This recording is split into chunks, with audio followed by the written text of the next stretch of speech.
Hello, everybody. Welcome back to the LOFT Project. I'm James Robertson, and I'm your host tonight for the podcast. Back in the studio, we've got special guest Danny Giannoni. Hello, How are you doing, my friend? I'm good. How are you? I'm very well, thank you. We've got Danny back because we barely scratched the surface. Barely scratched the surface on this topic. So we've got you back in. Yeah, so where do we begin? Where do we begin? Today, what's really disturbing for me that the NHS have announced that they're going to be vaccinating kids from 12 to 15 without at school without parent permission. What's your thoughts on that, Danny? Well, as I said last time, I think it's definitely down to a parent. That's why we have laws, um, you know, for people being tried, for example, in court as an adult or a child, and they're different. And I think a child is still in the care of under the care of their parents. So anything like that that could potentially harm the child should come down to the guardian's discretion, as far as I'm concerned. Yeah, 100%. I totally agree with you. I find it really scary that they have taken or have decided to even announce this that a parent's not even going to play a part in that decision now. Again, like I said last time, if we look at the stats over this whole pandemic, this 18 months, relatively small numbers of children have even been affected by it. And those who have sadly passed under the age of 18 all sadly already had underlying health issues. So we know that this virus, this disease, doesn't really affect children at all, and now we're going to give them a vaccine or a jab without parent permission. And for me personally, this vaccine is 100-fold more times dangerous for the kids. Well, I think what we're trying to do is trying to balance the argument. 90% of the population only see what the mainstream wants them to see. So we are just trying to balance the argument. We're not trying to tell somebody don't get vaccinated. We're not trying to tell somebody to get vaccinated. There is no financial incentive for us to ask someone not to do that. We're just trying to balance the argument. And because we know that people are not seeing the true story, the media is always is biased. Hmm. All we're trying to do is balance the argument. We've got a little video that we've queued up to actually show. It's quite graphic, and it shows you know the effects that the vaccine is having on people, and these are people that are not unwell. These are people that are perfectly well.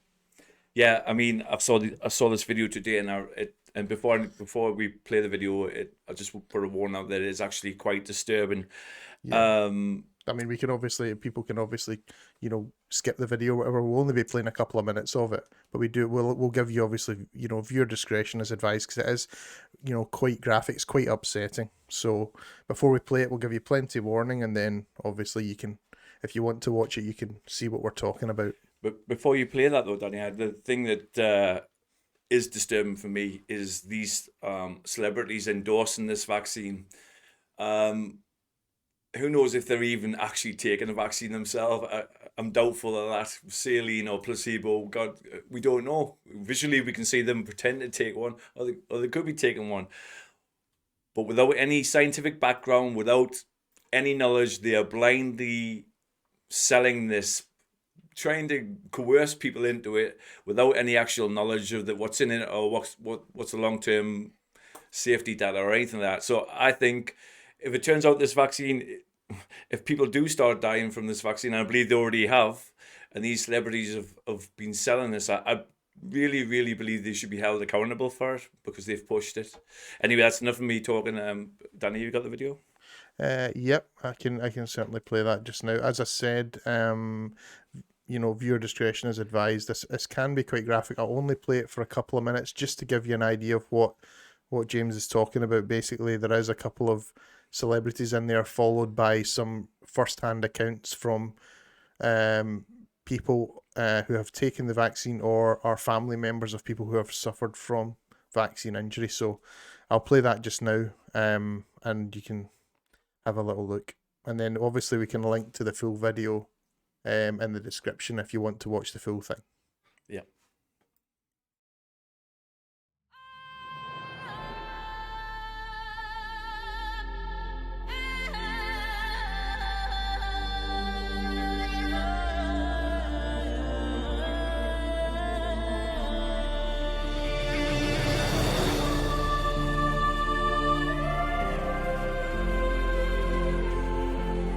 Thank you. Hello, my name is Michael Caine. I've just had a vaccine for COVID. It didn't hurt. Not many people know that. This is for all you clowns out there that saying you guys gotta take the shot. Don't take it. I tell you what, as a grieving mother, I'm gonna tell you why. My daughter took that shot yesterday in Las Vegas and she's dead. She took the Pfizer vaccine and she's dead. They couldn't even revive her. I'm begging you people, don't take it. They're killing us. I'm Morgan Freeman. I'm not a doctor, but I trust science. And I'm told that for some reason people trust me. So here I am to say, I trust science and I got the vaccine. If you trust me, you'll get the vaccine.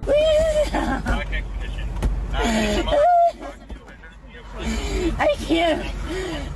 What? Has anything like this ever happened to your mother before? No.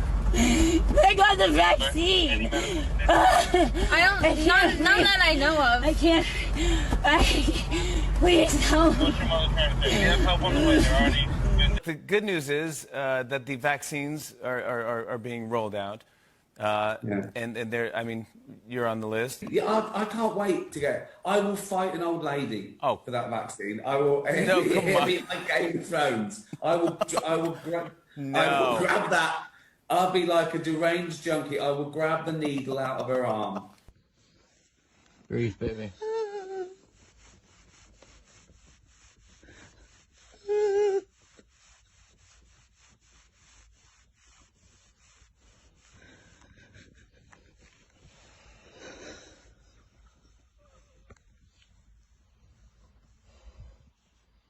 Can you talk to me? Can you say anything?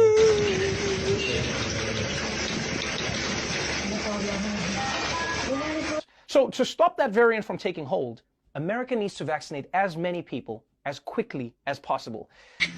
Come on, baby. Come on. Breathe, baby, breathe. Come here, master. Come and master that.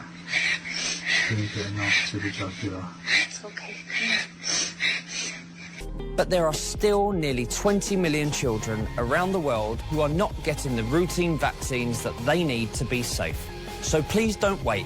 Vaccinate yourself, vaccinate your children.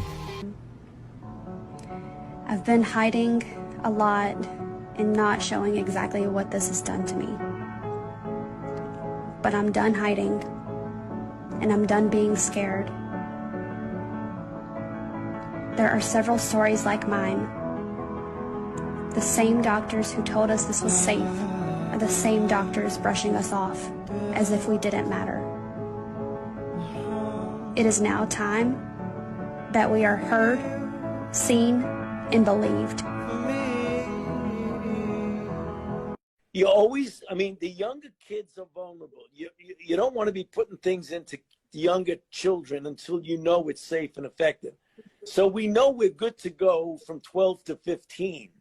So now we're going to go 12 to 9, 9 to 6, 6 to 2 years, and 6 months to 2 years. More people, according to...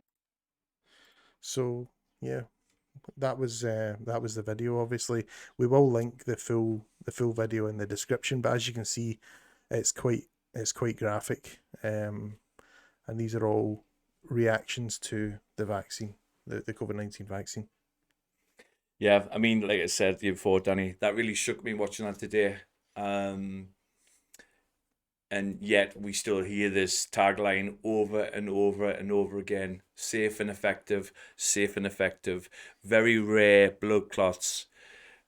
And Daniela, my question to you is, how many thousands of people, if not millions, have to die from very rare blood clots before they're not very rare anymore? Well, as I said, I think we're trying to balance the argument, and if people are honest with themselves, if they start looking at the people around them and their own personal experience, they're going to start noticing there's a lot. I mean, I have countless stories. I have people in Australia that are giving me stories about, not knowing a single person that's had the actual COVID virus. So, Australia's got very few cases, relatively speaking. And then knowing 8 or 9 people that have taken the vaccine and had an adverse reaction. So the people that are having adverse reactions to it are way outnumbering the people that are actually having or getting the virus, But the thing is, people are seeing an unbalanced view. So they still see it as whatever the media is showing them, they're seeing safe and effective, and we're battling something terribly dangerous here. So yeah, I think we need to start looking outside it, for ourselves rather than just listening to what we see on the TV. Yeah. It actually makes, I don't know about you, but it actually makes me angry seeing those celebrities endorse it like that. They have no idea what they probably do, of the suffering and the pain and the death that these vaccines are possibly causing out there. I mean, I think we mentioned last time, you've got in America the VAERS adverse reaction reporting system in America. And obviously we got the yellow card report, thousands and thousands, if not hundreds of thousands, reporting of adverse reactions. Well, I've heard the counter argument to the VAERS and the yellow card system, and it's been basically brushed off because it's people self-reporting. Mm-hmm. So basically they're saying that all these accounts of adverse reactions are not really legitimate, because they're being, people are having to report them. They're self-reporting. Yeah. So that was the argument I heard, and it's like, that's pretty disgusting, to be honest. I mean, you just have to take a look at that video to see, perfectly healthy people doing what they are told is the right thing to do, taking a vaccine for whatever reason. They want to go on holiday, they've got sick parents, or they just want to get back to normal. For whatever reason, they're trusting the science. We all do. Yeah. And you've got people like Morgan Freeman, a very well-known Hollywood star, who up to that video I actually really liked. Absolutely. But now endorsing stuff like that, and I see, shocking footage. The young boy in the back of that car watching his mother convulse after having the vaccine. So, no, it makes me actually physically angry, to be honest with you. It shook me. Moving on from that, I've noticed in the news today, multiple people dying recently, and the mainstream media using the term after a short illness. My question is, what's a short illness? Now we can't say for a fact that these people died after having a COVID vaccine. In fact, we can say we can clarify that, because all of the people that we have got information on dying after a short illness have been vaccinated, because they've all announced it on their social media that they've had the vaccine. So we can clarify that. But we've got a little snippet of a few, newspaper clippings, just to show, the short illness victims, so to speak. Yeah, if you could just put that up, Danny. I've got a little. Absolutely, I'll do that just now. I've got a little list here. That's the right one. Okay, so I've gone for the one, I think it's got 6 in it. It's got Dominic Busby and yeah. So Lisa Shaw. Yeah, first of all, very famous BBC radio star Lisa Shaw, 44. Died shortly after having the first, I believe it was the Pfizer vaccine. Ended up getting blood clots and died shortly afterwards. I believe in the beginning they were actually reporting it as a short illness, but just recently they've actually announced that it actually was blood clots, and it was actually directly from the vaccine. We got Bolton councillor Joyce Kellett, 75, died shortly after having the vaccine. Roy Butler, footballer, 23 years old, in the prime of his life, playing football, living his dream, takes the vaccine. It's extremely unusual to see a 23-year-old just die. Yeah. Especially somebody who's a footballer. At that age, I mean, you know, it's... Well, what does it take for someone to die just immediately when they're perfectly healthy and they've just been vaccinated? You know, surely the claim is that the vaccine's making people healthier. Is it not? It's protecting them from... The whole claim was that the vaccine was to stop them having any serious illness. Now, death sounds like a pretty serious illness to me. I mean, I think you'll find on most vaccine inserts, death is listed as a side effect. A side effect. Sorry. No, on you go. Go ahead. Going back to my list, just recently, I believe in the last couple of days, Andy Michael got from Gogglebox. Mm-hmm. I mean, I actually enjoy that program. I like that family that he's a part of. 61 years old, has died after a short illness, but has recently had the vaccine. Mm-hmm. Again, they're not naming that as cause of death. Or That's even just what I was talking about, balanced. Yeah. Now, you're going to tell... Everybody's going to... We get COVID deaths listed every day. I mean, 6 months ago, we were being told how many people were dying a day. Yeah. We can still get that data. And now we're getting some ambiguous term about a short illness. No mention of COVID, no mention of the vaccine, even though we have obviously verified that all these people that we're discussing are vaccinated. So, you know, even the most skeptical, should be now starting to scratch their heads. Yeah. We have Macy Evans. Now, she didn't die. She's 17-year-old. Took the first vaccine. I believe it was I think I've got a snippet from that. Yep, there we go. Macy Evans, 17-year-old. I believe she took the first shot. Hospitalised a COVID-related blood clot in her lung after 3 days after vaccination. So first vaccination, yep, a 17-year-old. Safe and effective. Safe and effective. And she's urging other teenagers to get vaccinated. Yeah, she's part of a school after COVID put her in hospital 3 days after her vaccination. They're actually listing it as COVID. It says, this virus is not a joke for young people. Schoolgirl 17 urges other teenagers to get vaccinated after COVID put her in hospital just 3 days after she had her first jab. Notice how they call it a jab. Yeah. You know, they're interesting. Yeah. Scary stuff. There is correlation here, but you know they're saying there's no causation. But I don't believe there's any such thing as coincidence in this subject anyway. Yeah. So I've got a little metaphor here. Or would you call it that? So a car seat manufacturer offers you a free children's car seat. You do some research and find out the seat is still being trialled until 2023, which is the same year as the vaccine ends its trial. And there's been 1,500 deaths in the UK from the car seat, and 1.1 million people have been injured. Would you put your child in that seat? I mean, 1.1 million people have been injured in the seat. Or do you tell the manufacturer where to stick it, you know? Hell no. So yeah. Yeah, I think that's a great analogy, to be honest with you. Analogy, not a metaphor. Sorry. Yeah, no. I wanted to move on to the pharmaceutical industry, and again, I wanted to say this at the beginning of the podcast. Anything that I do say are my personal opinions. I'm not telling you this is factual. It's just based on my own research and my own beliefs. I'd be interested to know your thoughts, Danny.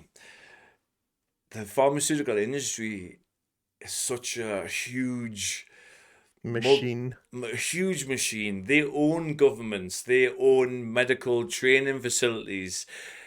They own the very watchdogs who are supposed to be kind of auditing them. Marking your own homework, basically. Basically. It's the only industry where that conflict of interest is allowed to happen. Yeah. Sorry, on you go. Yeah. You've got the WHO, massively funded by Big Pharma and the likes of Bill Gates. I mean, that's not conspiracy. That's factual. You can check this yourself. Oh yeah, they make huge donations. Huge, yeah. The Bill and Melinda. So they're not directly funding them, but they certainly offer them money. Yeah. You know, it's sort of a philanthropic kind of approach. You've got the FDA, who, by all accounts, are the gold standard. They are funded by Big Pharma also. Yeah. CDC, FDA, the WHO, all have links, all have managing, like people at high executives who've been on the board at the WHO or been on the board at CDC, and now on the boards at Pfizer or Moderna, Johnson & Johnson, or vice versa. Now, I don't know what other industry where that conflict of interest would be allowed to happen.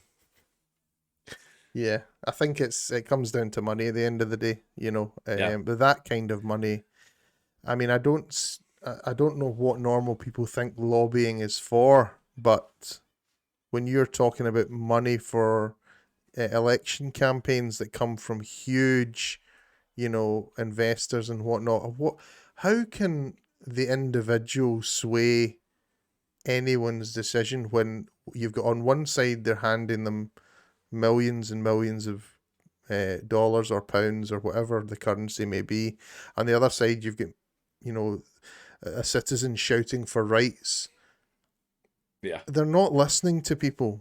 Yeah. They're listening to the guy. Money talks, you know. They're listening to everything that goes through is to benefit big business. That's why you've got huge corporations that don't pay any tax.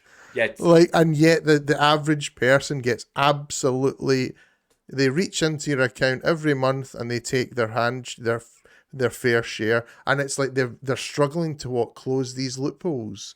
These corporations will disappear if you all decide to close the same tax loopholes. It's like these corporations wouldn't make any money if they were trading in the UK and you closed the loopholes and they threatened to leave. You can leave. Yeah. You're not paying any tax, so leave, you know? So, yeah, anyway. I just think that they're so big. It's you can't quantify how big they are. They actually own governments. They own medical training facilities who push that narrative of the pharmaceuticals that they sell. Yeah. I don't personally, and I'd be interested to know what your view is. Well, the thing is, if I came to you and I said, I want you to research this vaccine, and I gave you £10,000, and then I gave you a phone call in the middle of the night and I said, what was your result? And you said, oh, it doesn't look like this vaccine's very good. And I said, well, that's interesting because I gave you £10,000. And you were like that, oh, I see. Well, I know maybe the result might be slightly different, you know? So it's as simple as that. Yeah. Whoever's funding the research gets the answer that they want. Yeah, you know? 90% of scientists agree with the people who are paying them. Yeah, exactly. Whoever's paying their salary. Yeah, I just don't believe there is no profit in cure. No. And there's no moral obligation either by these massive corporations to look after people. I mean, you would have to basically believe that vaccine injury was not a thing for you to be going down this route where you think that these people are actually making something that's safe for you.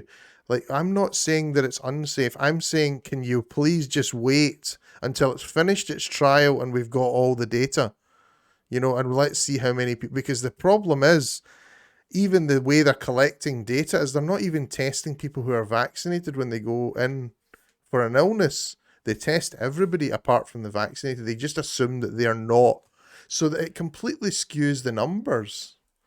You know, so it's like we're just getting the answer that we want. You know, they've been messing around with the numbers right from the start. I'm not really interested in somebody telling me that I don't trust the science.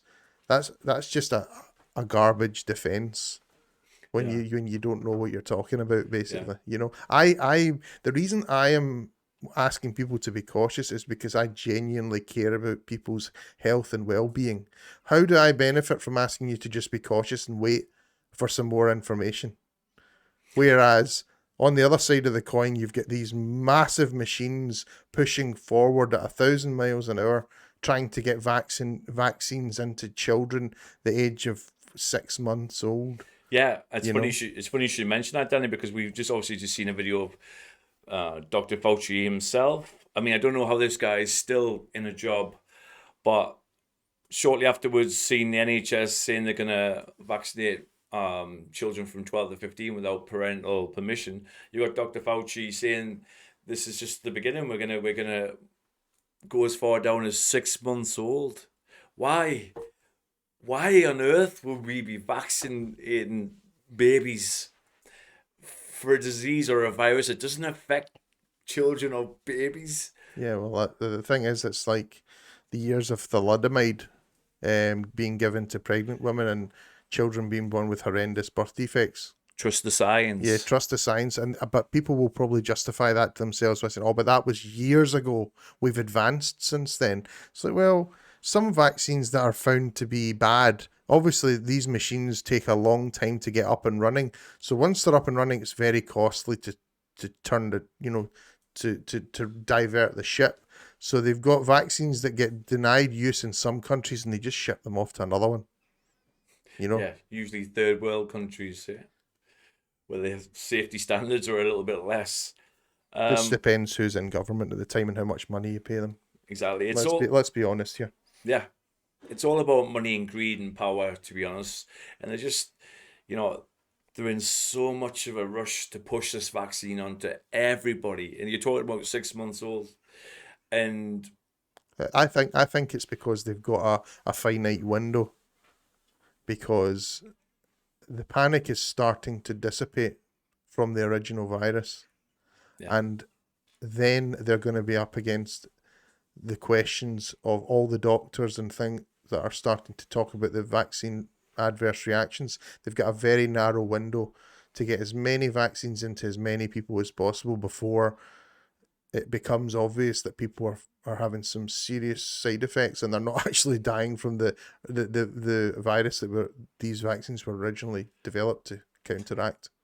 Well, as well as the thousands of adverse reactions, we're seeing that the very high percentages of people who are actually in hospital are double vaccinated.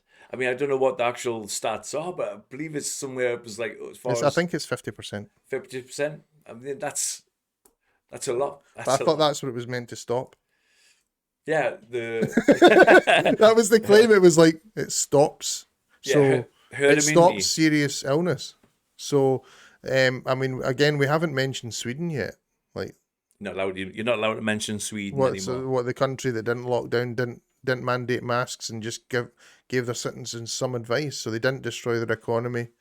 They didn't do anything outrageous to try and contain, and their numbers are flat. Yeah, absolutely flat. Yeah, and the UK is spiking again. How is it spiking again? We've been wearing masks for 2 years, staying 2 meters away from everyone. Anyone who's had the slightest sniffle has stayed home. We're not allowed to go to restaurants and pubs and clubs. And I think that's probably why they allow some of the things to go ahead. So they've always got an excuse for transmission. Yeah. They allow like the, all the football games and things like that. They've always got a wee excuse in the back of their back pocket just to say, that's why it's spread again. It's like 95% of the population are following your guidelines and you're not producing results. Yeah. If I was the managing director, you'd all be fired. Yeah. Again, they change the story day in, day out. A friend of mine just came back from a festival. Now, she had to take a lateral flow test to get in that festival. And but in the same respect, you watch the football. No, football stadiums are not demanding the same thing. Yeah, my friends are big avid football fans, and they've been to multiple games recently. No tests at all. So you know, what's the difference between a festival crowd and a huge crowd in Well, a that's what I'm stadium? saying. That's them giving themselves another excuse for it spreading. Yeah, it's the when it's football probably fans. got nothing to do with the football. Yeah. You know, because we don't we see people that are in contact, for example, like family members who have got who somebody's tested positive in the family.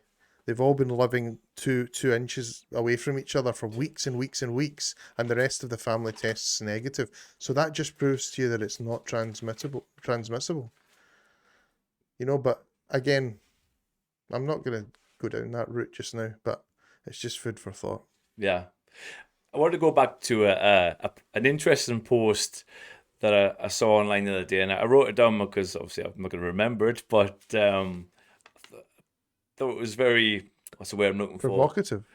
No, not provocative. Thought-provoking. It resonated with me anyway. Right, cool. Okay, I'll read it back to you. Okay, if you have to be persuaded, reminded, pressured, lied to, incentivized, bullied, coerced, socially shamed, guilt-tripped, threatened, paid, bribed, punished, and criminalized, if all this is deemed necessary to gain your compliance, you can be absolutely certain that what's being advertised is not in your best interests. I mean, it's unheard of, right? Yeah. I mean, well, they're basically touting this as a 6-month miracle vaccine for stopping serious hospitalization and serious illness to this COVID.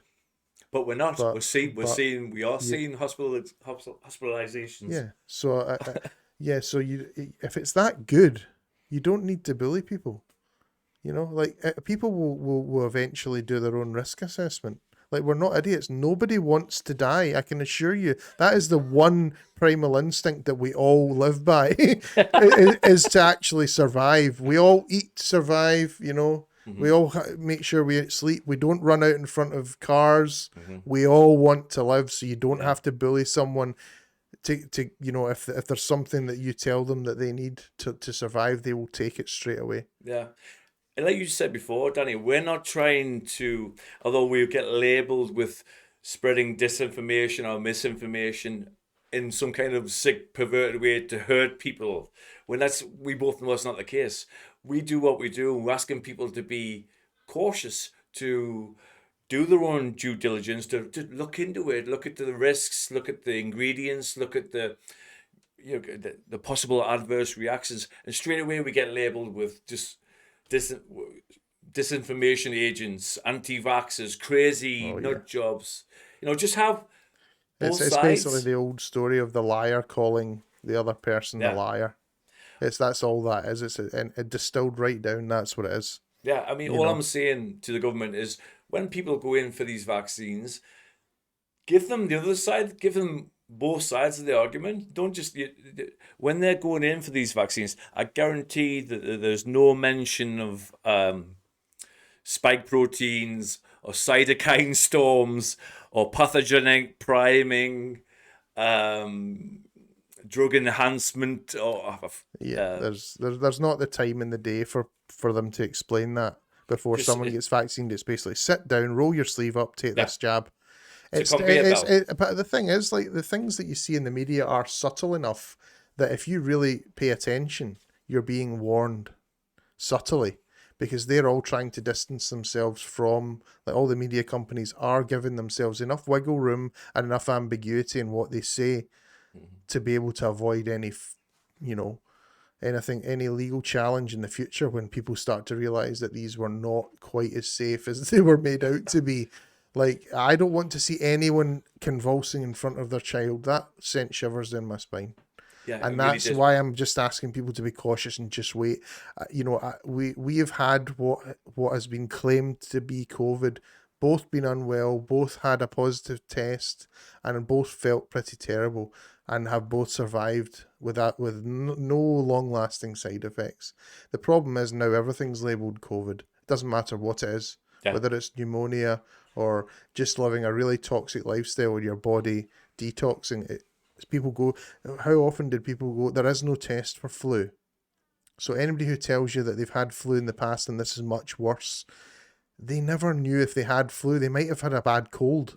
Yes, true. And they've never. There's no test to tell you that you've got the flu. You've never gone and got a test and it's said yes or no. I mean, the test doesn't match anything. It's like it's giving a positive result to people. I mean, let's not forget we had presidents there was one president in Africa that tested a goat and a papaya and all sorts of fruit and things like that, and they were all coming back positive. Have we forgotten that? So basically, that to me rules the test null and void. It means nothing. You might as well fucking flip a coin, and that's how you choose your result, because it is not proving anything. It's funny you've mentioned like the African presidents. I think at least 2 or 3 died of mysterious kind of deaths. Really quickly after they went against the narrative. But again, nobody's paying attention. Nobody is interested. Well, especially in Africa. Yeah. The guy was testing goats and apples and Coca-Cola. Papayas. And he's like, this is nonsense. So we started right at the start. We built this whole scenario has been built on a faulty test. Yeah, fraudulent. Everybody's basing. Fraudulent. Yeah, it's fraudulent. Do you believe that people in the NHS, people in the scientific world, know it's a fraudulent test, or they just? I think some of them know. The same as ourselves. We've seen. If you actually start looking, it's very difficult to find a balanced view on any of the main platforms. The amount of videos that get deleted and censored. This is not like me being a conspiracy theorist. This has happened to myself and you as well. You post a video, your account gets blocked, and it's like, why am I? And there are literally hundreds and thousands of doctors who are on YouTube talking about this, talking about being censored. Why are they being censored? Science must have 2 opposing sides. There's no such thing as settled science. If anybody tells you that, they're lying. There is always improvements to be made, and when somebody says it can't be questioned, that's somebody that is very dangerous, I would say. Yeah, no, 100%. This is what they're trying to say, is science is settled. If we thought that, can you remember when they were advertising smoking for pregnant women back in the 50s? Yeah. Oh, doctors. Doctors prefer Camel. Doctors prefer Camel, or asbestos was safe to use. And what was it? DDT. What was DDT. It? Yeah, chasing the trucks, spraying them with that, and yeah. I mean, it's like you don't have to look far back to see like some horrendous. I mean, they used to. I mean, old school doctors used to actually take you in for a blood draining, and that was said to be the cure for anything. So they'd go in and they'd give a pint of blood, and that was how they drained out the badness. At one point, that was So I think medicine is subject to fashion, and that's what's dangerous. We get into this habit of what's the new thing for treating cancer. Nobody talks about deleting sugar from the diet. Nobody talks about fasting, because you can't make any money from that. But I can guarantee you will get some serious results if even the initial diagnosis is dangerous, because mentally people give up because they think cancer's terminal. Anyway, that's a segue, but not a segue, a tangent. Sorry. Going back to these, the big 4 pharmaceutical companies who are doing the COVID vaccines, you've got Moderna. They're relatively, I don't believe they'd even done a vaccine before now. Just fancied a shot at it. Yeah, and I believe Dr. Fauci. We should do one. Oh, yeah. The LOFT Project vaccine, come and get it now, it's free. We'll just give them saline. They'll be much better. Definitely. Much better off. Placebo effect, yeah. Placebo effect. Moderna, I believe that Fauci's was on the board of it, or has shares in it, or something like that. You've got Pfizer, who have paid, I believe in the pharmaceutical industry, have paid the highest kind of criminal fines. It was for fraud, 2.3 billion. 2.3 billion. Yeah, I mean it's only a small amount of money anyway. Also, Johnson and Johnson. Johnson & Johnson. 1.8 billion for fraud. fraud. What about basically the fraud is basically because they're claiming that the product that they are producing does something which it doesn't, or it does something that it's not meant to. wasn't there stuff in the baby powder that was causing cancer? That's Johnson & Johnson. Yeah. Yep. So on one hand, they are selling products that are known to cause cancer, or going through a legal process, or paid fines. Oh, yeah, they're all approved, so it's okay. Okay. But let's just ignore that, and no, they'll be absolutely fine to make a vaccine. So they've all, to me personally, in the research that I've seen, they've all got like well-known criminal background, like paying fines. But that's nothing to these companies. They're so big. No, it's an operational loss. It's built into their profit margin.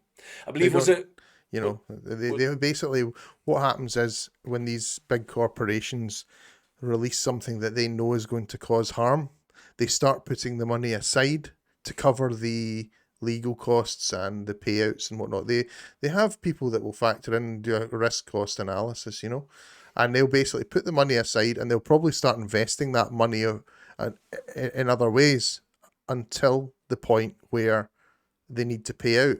They'll then pay out, and the money that they've put aside has probably made 10 times what it was put aside initially to do. They just set it aside initially to... But they don't even pay individuals. I think it was in the 1980s, I forgot what the actual act or the law was, but in the 1980s, I believe pharmaceutical companies, especially the vaccines, were getting sued all the time. So was it Ronald Reagan who signed it was a non-liability for any company, any vaccine company? Yeah, I mean, that should be terrifying on its own. Car makers are liable for everything that they produce. So why, if something's injected into your skin, into your body, should they not be liable? If it's safe, then they wouldn't be scared of liability. There'd be no issue. Exactly. So what's the deal? I don't understand. But why do they get indemnity? Yeah, that's followed on with the COVID vaccines. No liability for any doctor or any vaccine manufacturer. God forbid you receive adverse reaction or lifelong disability or death. I believe that if you go onto UK government website, not that you could put a price on a baby or a child's life, but how much do you have a guess? How much do you think you get? It's probably 150 grand or something like that. Close, yeah, 120. 120,000 for a death, or for adverse reaction. That's just a set price for either. It's like, is it? So I'm guessing that's the most you can get. Yeah. But even if they will make you fight for it. It's like insurance companies; they're all happy to take the money from you in the beginning. The thing is, though, this is not a new thing. No. Like SIDS is sudden infant death syndrome. Does that mean anything to anyone? Sudden infant death, that's a baby stopping living suddenly. There are countless cases where this has followed on. Babies get so many vaccines when they're young, and in America, I think it's even worse than here. The vaccine schedule in America vaccine schedule is terrifying. 100 and something between birth and 17. I'll have to double check that for you. We've already managed to make it here, which means that vaccines weren't required for the human race to get here in the first place. Yeah. And now we're telling people we need this, that, and the next thing to protect against it. The thing is, the protection is I understand why people want to protect their children. Most people will do anything for their kids. Of course. I'm not going against it. I understand that. But the problem is the protection is unquantifiable because you're protecting them against things that they may never catch. You can't, protecting them against tuberculosis and stuff. These things are bad, but it's likely that they're never going to come in contact with anybody that's got anything like that. It's like, it's unquantifiable, really. Yeah. The whole vaccine.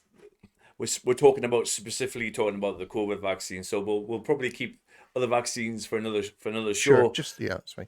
But just briefly, when you actually, as parents, like you just said, we all want to do the right thing. We want to protect our children. But has any one of us, and I know I didn't, ever question what's in vaccines? I mean, if you look Oh. at I think it's relevant. So if you look into the flu vaccine itself, I believe it has a derivative. How would you say the A word? derivative? Yeah, derivative of mercury called thimerosal. That sounds good. I don't fancy that. Why is that in there? Yeah. There will be a reason for it. But I believe should it be in your body? No. I believe it's they call it an adjuvant. It stimulates your immune response. Your immune response, yeah. Mm. Stuff like aluminium and barium, acetone, ethanol, polysorbate 80. The problem is these are all synthetic. Your body cannot deal with things that are really non-organic. So it doesn't have a process for getting rid of them. And that's why you find aluminium and things settling in the brain. And that's a direct correlation with Alzheimer's is aluminium in the brain. And is it any coincidence that as people get older and they get more and more vaccines, they end up getting Alzheimer's, you know? You got it in your own. You've got, your body's got defenses to stop things getting into your bloodstream. Yeah, but if you completely circumvent those and inject right into it, there's no chance. It's straight in there, and that's it. You know, it's it's pretty. Well, you've got the blood-brain barrier. Mm-hmm. You got the blood-brain barrier, and I believe likes of thimerosal or mercury or the polysorbate 80 is able to bypass that blood-brain barrier, and this is how it's getting into the brain. I mean that there are many, many, many papers out there and evidence that links autism to vaccines. I know it's a very controversial topic, but many, many, many doctors have questioned this, have released papers on this topic, and they get shut down. Well, we've got a huge increase in vaccinations, and we've also got a huge increase in autism. Yeah. So can we start looking at that, please? Can we start analysing children that are born and their mothers don't get a single vaccine through their whole pregnancy, and the children don't have any vaccines in their whole life? Can we analyse those people and see how many people, how many of them have got autism? I bet you any money it's minuscule, if any at all. You know, the numbers will be tiny. I saw a video of the head of the CDC at a Senate committee meeting, and one of the senators asked them if they'd ever done a vaccinated versus unvaccinated kind of study, and they hadn't. Why? They hadn't. Why? I have no idea. Insanity. He was lost for words. But these are the kinds of things that I think make a lot of people fucking lazy. Excuse my French. But it's quite annoying, like, to be labelled a conspiracy theorist when we've actually spent a lot of time looking at all these subjects. I don't have children. It doesn't affect me. I choose whether I take it or not. I'm not scared for myself. I'm scared for other people's children, you know? And that's what I'm trying to do. There's no financial incentive for me to sit here and tell you not to get it. I'm trying my best to get through to you without you shutting me down immediately by telling me I'm anti-science and all that. I'm absolutely not. Anyone can be a scientist. If you Google the scientific method and follow it, anyone can be a scientist. It's not reserved for people with a white coat and a fucking fat paycheck. You know, it's it's infuriating. You know, and that's exactly... and we discuss lots of other topics, but today it's obviously the vaccines. And being labelled anti-science and things is just a disgusting term that the media throw out there, you know, with their typical weaponizing the sheeple, if you call it, you know, like people that are not interested in putting a single moment into research. Because if you did spend even 5 minutes looking at vaccine injury, you'd be running for the hills right now. But you're not. You're walking down and queuing up to get a jab you know fuck all about. How many ingredients are there, for example, in the vaccine that you've taken? Can you tell me one of them? Can you tell me how that one ingredient interacts with your body? What about in combination with all the other ingredients? How do they interact with your body? You don't know. No. You're basically placing your health and all your faith in, some pharmaceutical company that you think has some moral obligation to look after your health. Yeah. I would say that I think if we look at the price of insulin as one example in the United States, they don't care about you. They care about the money that you can generate. Yeah. And like you mentioned before, the frustrating thing is, mate.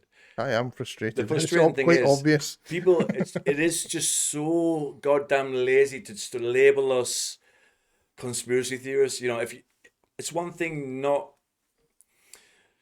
looking into it for yourself. You know, if we're all adults, we can all make our own decisions. It doesn't matter if that's an informed decision or not. That's you're an adult. But if you're not willing to do it for your children, then I'm lost for words. Like you said, could you go into I believe you went to any one of those vaccinating centres and asked, and they're not all nurses, they're just normal people who are given these vaccines. Yep. Ask them to tell you one ingredient and what the actual benefit to your health would be. They wouldn't be able to tell you anything. They would shut you down straight away. They'd call security. Yep. And you'd be thrown out. Yep. You know, it's because you're anti-science. You're anti-science. You're not allowed to ask questions anymore. No, we've both spent many years looking at these things, you know, and we're just trying to get people to look into it. That's it. If you look, if you look into it and you come to the conclusion that I'm a fucking idiot, I'm happy with that. Yeah, I've done my part, and I've asked you just to look. That's all I want you to do, is to actually look, not let some nameless person, you know, just choose your fate. You know, that's all I'm asking for, and you're the same. Yeah. I mentioned the first time we had this conversation, a very good friend of mine. Her son's got autism. Took a healthy baby or a healthy child to the doctor's surgery, and then watched him changed overnight after a vaccine. I'm not sure which one it was. I'm not going to be able to tell you which one it was, but he's ended up very high on the autistic spectrum. And now I see her struggles every single day. Yeah, she struggles on her own, no help. It's too late for these people. Unfortunately, we're trying to stop anyone else reaching that point because we see how destructive it is. Yeah. And we know it's a touchy subject, because then all of a sudden you've gone from an unfortunate genetic accident causing autism to a decision that you've made as a lazy parent by not looking. That's the bit that people won't confront in their mind. And I know that's like controversial and it infuriates people and they're disgusted by it, but that is the reality, and that's the reality that people won't face. So that's the problem we have. I can tell you straight that she tortures herself all the time about it, you know, and you see the struggle that he has all the time. She's not, but she goes online. She's done her own research because of that injury, first-hand experience of it. She's not, but she gets trolls and people online attacking her, calling them the most horrible things. She's not anti-vax. She's ex-vax.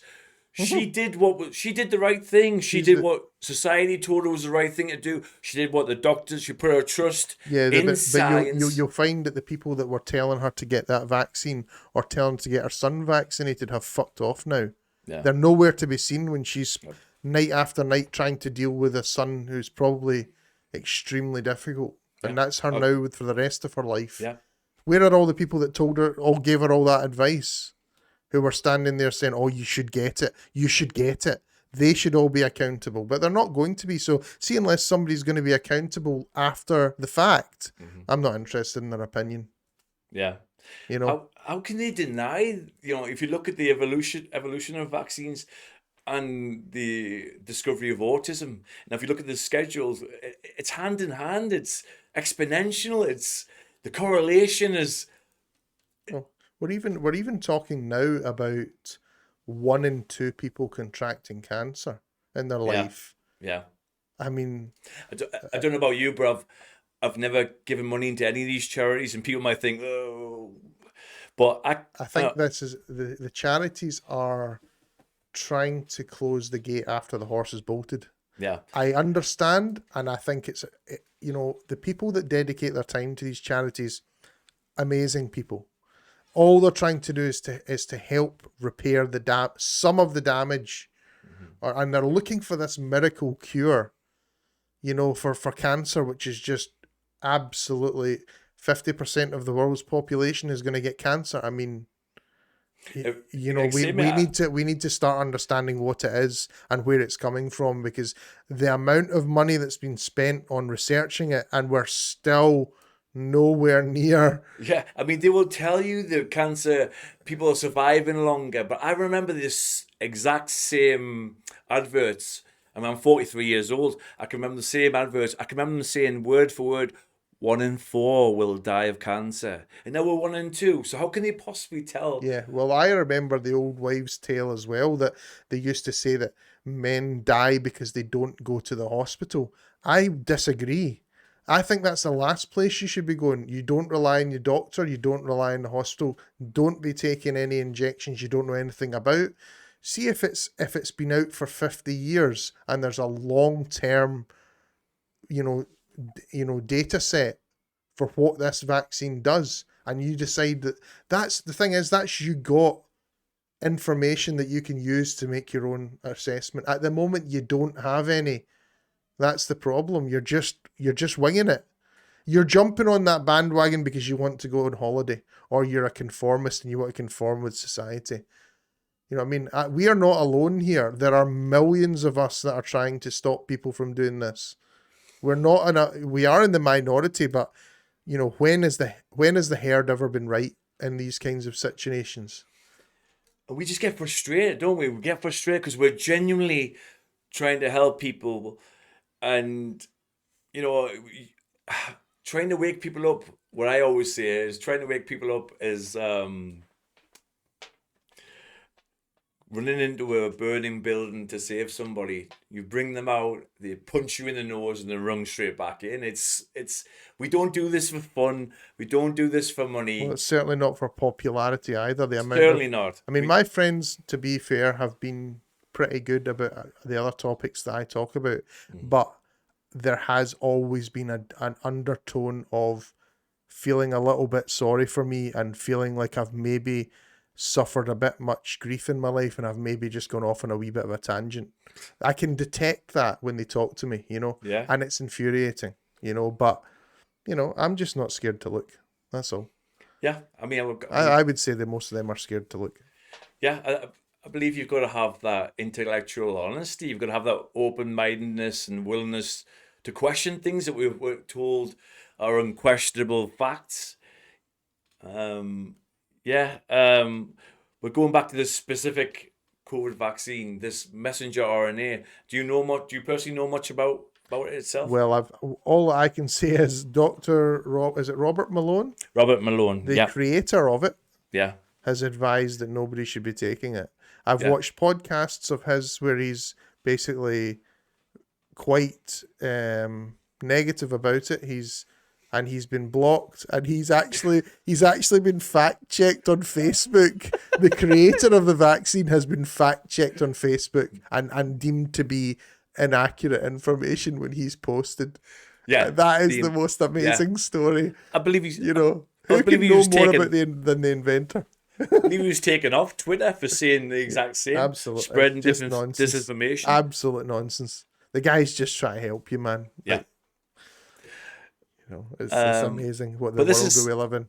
It's literally something that's not been used before ever. It's a new technology. Yeah. It's a gene therapy. Yeah, it's like, well, 5 years down the line, if the data shows that it's, you know, safe and effective, then I might consider it. But at the moment, there is not enough information for me.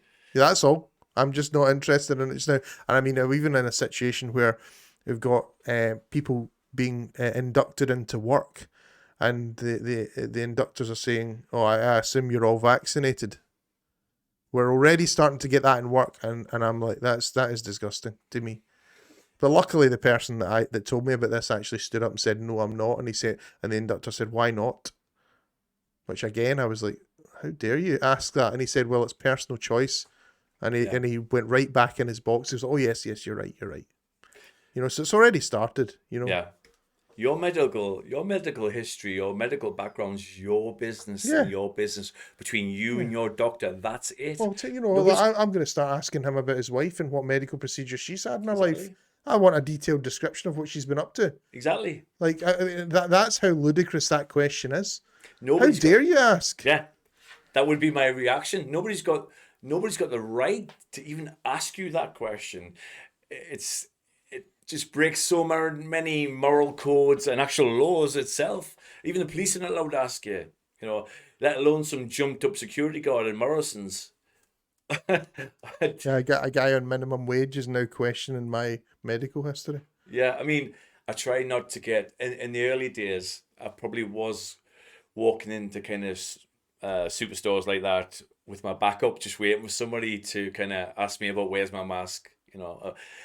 I'm 6'6". I'm baldy bearded guy, so I kind of haven't had much trouble. I just wandered around looking around with an angry face most of the time, But I try not to get upset with people who work in these places because I know it's their job and they're told to ask that. It's only when you get to a proper job's worth security guard on minimum wage. Like I seen one video, one guy wanting people to wear a yellow sticker because he didn't have a lanyard. So you can't tell me. You don't have to be the most clued on person or know history to know like the connotations. The yellow star. The yellow star. They were literally wanting this guy to wear a yellow sticker. And the guy was like, no. Yeah, sounds very much like Nazi Germany, eh? Yeah, I mean, lots of people... We've gone from the illusion of democracy like 2 years ago. I mean, that was the thing. It was still kind of holding together that illusion of democracy. People still thought that when they voted, it counted. We've been laughing at it for years because we know it's hilarious. Like they change a few little things here and there, things get a little bit better here and there, but fundamentally, inflation is creeping away in the background, robbing you of all your money. Your parents have bought a house for $3,000. You now need 300 grand to buy one, and your wages have not gone up by 100 times. So all these things are just like to maintain the illusion of a democracy. And now all of a sudden people have been slapped across the face by a big wet fish. And they're now slap bang in the middle of a dictatorship, and they don't know what the fuck to do about it. And they're desperately trying to get back to normal. If they still think they're in a democracy, they're having a laugh. Like this, Nicola Sturgeon here is now trying to make COVID powers permanent. Why on earth would you need that? And I'm pretty sure they'll go through. I'm pretty sure she'll get it. I'm sure. So that basically puts her in emergency powers forever. I'm sure. Hilarious. We've not lived in a democratic society for a long time. No, but I'm just saying the illusion was still kind of there for people. But now people are seeing behind the curtain. You're right, it is a dictatorship, but you look at Bojo and he's a clown, he's a puppet, he's not really in charge. I mean, the guy brushes his hair with a hand grenade. But that's the kind of excuse they like to give them. They get all these people that are quite clearly useless, incompetent, and that's their excuse for the things that they do. Oh, they're incompetent. He's a buffoon. Oh well, I mean, look at Biden. The guy should be in a home, and he's in charge of the most powerful nation in the world. I mean, just look what I mean, come on. Just look at the diabolical handling of this whole Afghanistan. I mean, I believe it's a total distraction, but just look at the way it's been handled. Look at the arsenal of weapons they've left behind for that. Well, I'll tell you something for the animal lovers amongst you. So when they left Afghanistan, they left all their equipment.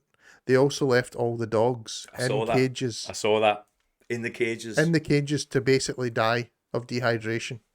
Now, if that doesn't infuriate you, I don't know what Whenever will. You've ever seen any videos, a dog that's been loyal and Yeah. they treat them like a machine. They just leave them to die in a cage. Maybe you're going to find that the Taliban get hold of them and start torturing them live on video. How do you feel about that? That's all to do with coming out of a country and they've handed basically Afghanistan back over to the Taliban like within one day. What an absolute load of theatre nonsense. That really confused me with the dogs because whenever you see like any of these police handlers or army handlers, they're one with the dog. They love their dog. Yep. I can't see obviously, unless they've been ordered just to leave them behind. That Well, must they be would have done it. Would have been an order, wouldn't it? That's what the army's built on, isn't it? true. Without question, you follow orders. So Anyway, we're going on Afghan. yeah, that's us an hour tangent. and 5 minutes. By Oh, the way, is that okay? I don't know how long you Wow. want to go on for. I'll just talk forever, but No, actually, I think we'll leave it there for now. We need to have something to chat about next episode, I guess. Oh, definitely. So yeah, well, thanks for a great chat as always, Danny. Pleasure having you in the Pleasure studio. being here. We'll no doubt have you back on again. And well, just thanks again for joining in and watching. And yeah, we'd obviously love to have your feedback on the podcast as well. Things that you'd like to see in future. Yeah, anything like that. Comments, share it. Like we obviously want to try and produce content that people want to see. So yeah. Any feedback is welcome. We're not, we don't bite. Yeah, definitely. Any ideas for content or any topics you'd like us to talk about, leave in the comments below. And that's us, Danny. So we'll say goodbye to you, and it's a goodbye from me. Thanks for joining us. This has been the LOFT Project, and I'm your host, James Robertson. Bye.